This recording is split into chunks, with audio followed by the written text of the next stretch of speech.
अस्सलामुअलैकुम, good morning. Good morning.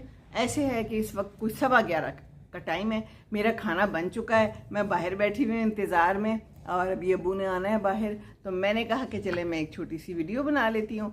ये देखिए आज का मेरा खाना रेसिपी देखिए, तफसीलात फिर बयान करती हूँ। और ये देखिए, ये जो है ना असली अंगूर नहीं है ये जो है ना सारे नकली अंगूर है। अलबत्ता ये जो पीछे आपको नज़र आ रहा है ना, ये ग्रेप फ्रूट, ये असली है।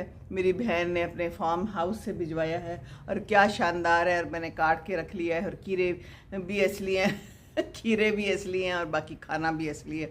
जी हाँ, तो असली और नकली का फ़र्क तो फिर पता चलता है ना इंसान को, है ना जी। तो मैंने बनाया है, सबसे पहले तो मैं आपको दिखाती हूँ, चावल उबाले हैं और साथ में है ये कटलस और आलू के, और ये है जनाब पुदीने धनिए की ज़बरदस्त किस्म की चटनी। मैंने